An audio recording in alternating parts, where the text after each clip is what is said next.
কতটা পরিবর্তন আশা করছেন? এখন আমি সাধারণ কর্মীদের মতো ঘুরছি, সাধারণ কর্মীদের সঙ্গে দেখা করছি সকাল থেকে রাত অবধি।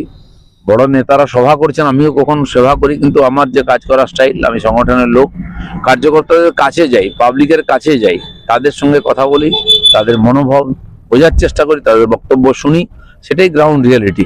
আর আজকে যেটা আমার মনে হচ্ছে যে পশ্চিমবাংলার মানুষ এত আর ব্যস্ত হয়ে কোনোদিন চাননি পশ্চিমবাংলায় পরিবর্তন, 26 যেটা চাইছে। মকর সংক্রান্তিতে কি বার্তা দেবেন রাজ্যের লোককে?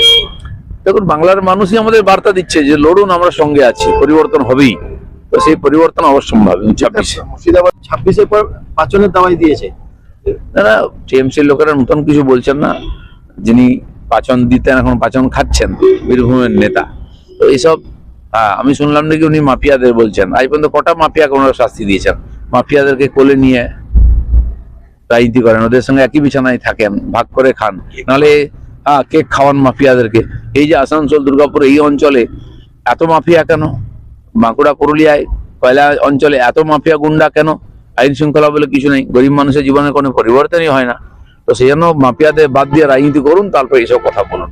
15 তারিখ অবধি অবজেকশন বা কমপ্লেন করার জন্য সুযোগ দিয়েছে।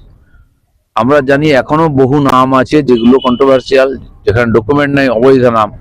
আমাদেরকে যদি কমপ্লেনই করতে না দেবে বা কমপ্লেন যদি না নেয়, তাহলে এই এসআইআর কি মানে হয়? মৃত আর স্থানান্তরিত ভোটারই 58 লাখ হয়ে গেছে। আরো বিশাল সংখ্যা এরকম নাম আছে যেদেরকে জোর করে ঢোকানো হয়েছে। যেহেতু এখানকার কর্মচারীরা সব রাজ্য সরকারের, তাই ইলেকশন কমিশনের তারা নির্দেশ মানছে না। তো এইটা করে লাভ নেই, তাহলে সময় বাড়ানো হোক।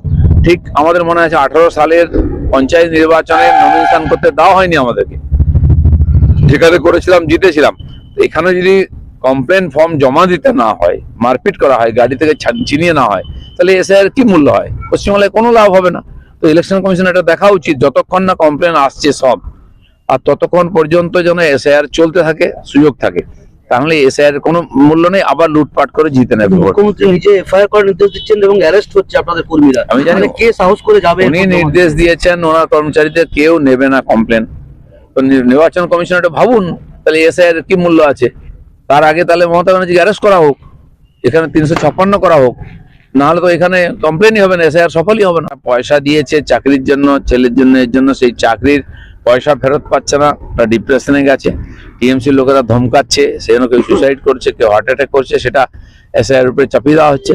এখন তো টিএমসির বাড়ির নেতা মারা গেলে, তার ছেলে মারা গেলে, তার বাবা মারা গেলে, সেটা এসআইআর বলে চালিয়ে দিচ্ছে। যদি সত্যি সত্যি কাজ করে, অপরাধীদের ধরার চেষ্টা করে, টিএমসির কোনো নেতা বাইরে থাকবে না, ভেতরে চলে যাবে। আর মুখ্যমন্ত্রীকেও যেতে হবে, উনি তো ফাইল চুরি করলেন, সবাই দেখেছে। চোর ডাকাত না হলে টিএমসিতে নেতা হতে পারবে না। চুরি না, ডাকাতি বলছি। হ্যাঁ, আমি আগেই বলেছিলাম, ছিনতাই। ইডির লোকেদের কাছ থেকে ছিনতাই করে নিয়ে গেছেন, ডাকাতির কেসই হওয়া উচিত। শুধু ওনার নয়, বাকি অফিসাররা যারা সঙ্গে ছিল তারাও সমান দোষী।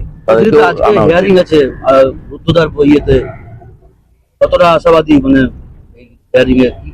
আশা তো কোর্টের উপরেই রাখতে হবে, শেষ ভরসা কোর্ট। এখানে কোনো অ্যাডমিনিস্ট্রেশন নেই, আর যিনি রক্ষক তিনি ভক্ষক। তো কোর্টের কাছে গেছে, আমরা আশা করব কোর্ট একটা ঠিকঠাক রায় দেবে, যাতে বাংলার মানুষের মনের মধ্যে একটু উৎসাহ আসে, মানুষের ভরসাটা থাকে। নাহলে কোর্ট থেকেও ভরসা চলে যাবে। শুভেন্দু অধিকারীর উপরে হামলা হলো, সেটাও কোর্টের দ্বারস্থ হয়েছে বিরোধী দলনেতা, সিবিআই চাইছে। এখানে তো আমাদের হাজার হাজার কর্মীর উপরে হামলা হয়, 250 কর্মীকে হত্যা করা হয়েছে, কিন্তু কজন দোষী সাজা পেয়েছে? আর সেখানে সরকার কিছু করবে না, আমাদের বারে কোর্টে যেতে হয়, সভা করার জন্য কোর্টে যেতে হয়, সবাই গন্ডগোল হলে তার জন্য কোর্টে যেতে হয়। এই সরকার যতদিন থাকবে কেউ জাস্টিস পাবে না এখানে। হুমায়ুন কবির কাউকে বলেছে যে আইএসএফ এর সাথে যে জোট, সেটা ভেস্তে গেছে, আইএসএফ তৃণমূলের সঙ্গে যোগাযোগ রাখছে। আমি তো আগে এই কথাই বলেছিলাম, তখন অনেকে খারাপ লেগেছিল। যাই হোক, হুমায়ুন কবির উনি ওনার কাজ করুন না। পশ্চিমবাংলার মানুষ পরিবর্তন চাইছে। উনি একজন সংখ্যালঘু সমাজের প্রতিনিধি, পুরনো পলিটিশিয়ান। কমপক্ষে এখানকার মুসলিম সমাজকে যেভাবে দাস করে রাখা হয়েছে, দিয়ে তাদেরকে ভয় দেখিয়ে, লোভ দেখিয়ে ভোট নেওয়া হচ্ছে, কোনো উন্নয়ন হচ্ছে না, ক্রিমিনাল হয়ে যাচ্ছে তারা। তো হুমায়ুন কবির প্রথম মুসলিম সমাজের মধ্যে এই আশাটা নিয়ে আসুন যে পরিবর্তন হবে, আর সেটা করলেই যথেষ্ট হবে, বাংলার মানুষ ওনার সঙ্গে থাকবে। রাজ্যের এক মন্ত্রী কে কেক খাওয়াতে দেখা যাচ্ছে ড্রাগ মাফিয়াকে, যিনি গ্রেপ্তার হয়েছে গতকাল, কি বলবেন? দেখুন, ভাগাভাগি করে খাওয়া ওনাদের অভ্যাস। সে কে মাফিয়া কে কি তো আলাদা কিছু নাই। পুরা মাফিয়া গুন্ডা এন্টি সোশ্যাল নিয়ে টিএমসি চলছে। তাই পশ্চিমবাংলার মানুষ 26-এ পরিবর্তন করবেন এবারে, আর পাচ্ছে না সহ্য করতে। ফর্ম 7 নিয়ে আপনাদের কর্মীরা যারা জমা দিতে যাচ্ছে তাদেরকে গ্রেপ্তার করা হচ্ছে। গতকাল মুখ্যমন্ত্রী নিজে নির্দেশ দিয়েছেন যে